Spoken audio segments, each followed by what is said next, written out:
श्रीमद् भागवत कथा चल रही है, लाइटें चली गई है और जनरेटर चालू।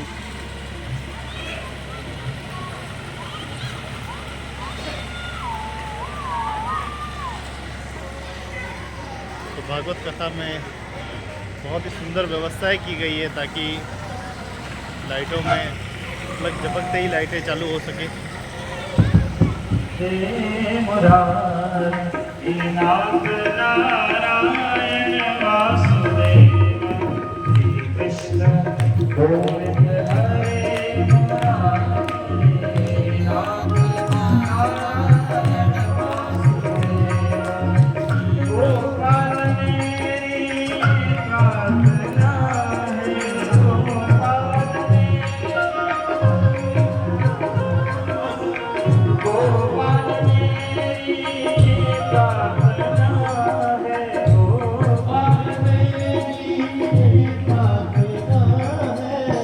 गोपाल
राजभोग के समय में कुंज बिहारी छप्पन भोग है और आपकी कथा प्रसंग में भी कल गोवर्धन पूजा का उत्सव मनाया जाएगा। उसमें यहाँ भी छप्पन भोग ठाकुर जी को बनाएंगे। ऐसी सूचना है तो आप लोग बराबर समय से बताएं। भले याद देर हो तो कोई बात नहीं, बस समय से आए। बोल सच्चिदानंद भगवान की जय। महाराज वो राजा जड़ भरत जी के साथ में सत्संग, उसने बड़ी प्रार्थना की।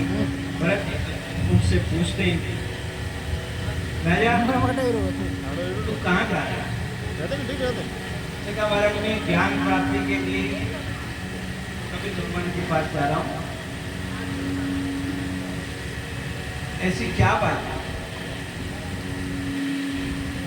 ऐसी क्या बात है जो तुम पूछने के लिए वहां जा रहे हो?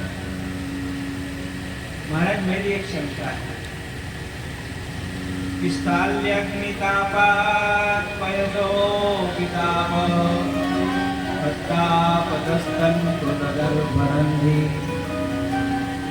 देहेन्द्रियास्वाशय सन्निकर्षा तत्संसृते पुरुषस्यानुगुणा।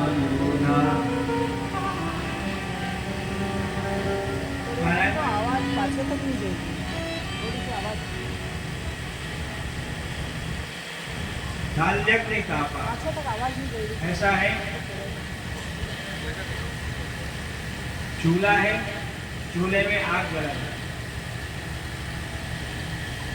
बराबर से सुन लेना। चूल्हा जलाया, उसके ऊपर एक बर्तन रखा,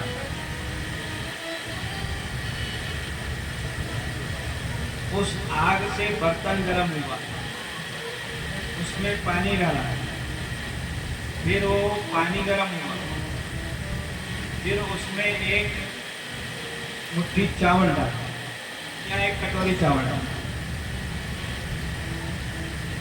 उस आग से बर्तन गर्म हुआ, बर्तन के गर्म होने से पानी गर्म हुआ, पानी गर्म होने से चावल हुआ।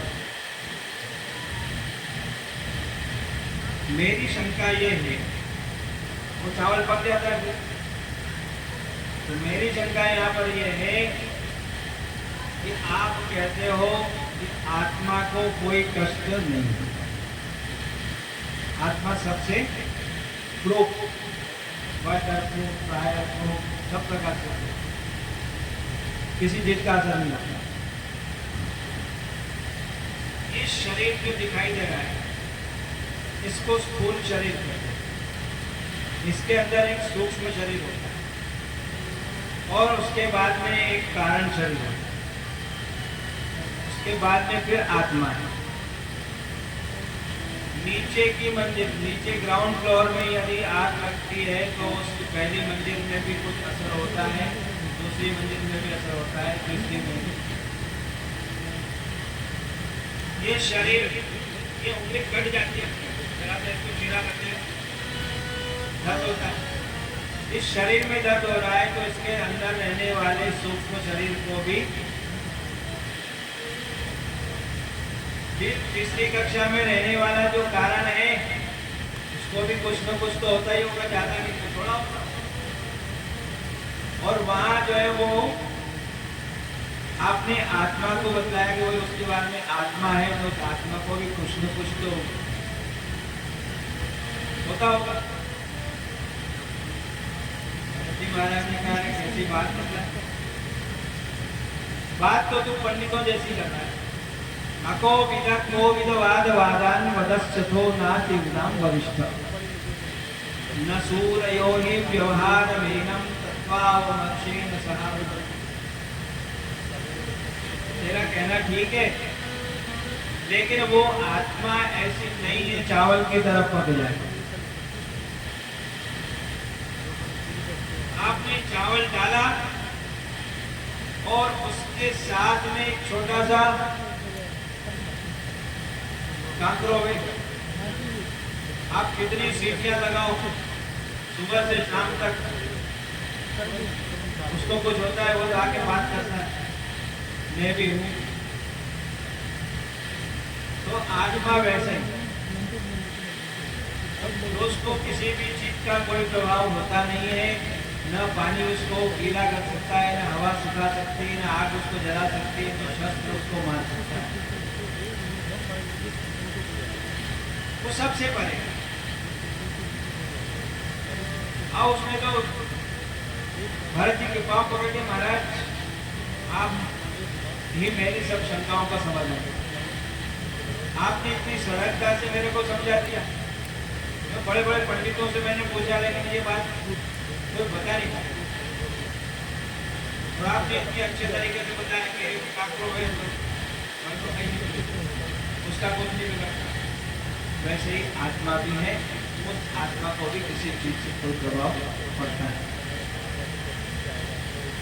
उसके बाद रघुवन राजा ने बहुत सारी शंकाएं की, भरत जी ने उन सब बातों का उत्तर दिया। और भूगोल और खगोल का वर्णन है, 9 खंडों का वर्णन है। ये भारतवर्ष 9 खंड मंडित 9 खंड है, क्योंकि सब लोगों ने अपने अपने बच्चों को राज्य दिया, अपने हिस्से में से उसके 9 हिस्से। भागीरथ राजा ने 9 बच्चे हुए तो अपने हिस्से का जो राज्य था उसके 9 हिस्से। फिर उनके बच्चे हुए तो उन्होंने उनका उसका विभाजन किया, छोटा घर होगा। पहले बहुत बड़ी हवेली थी, धीरे धीरे छोटी।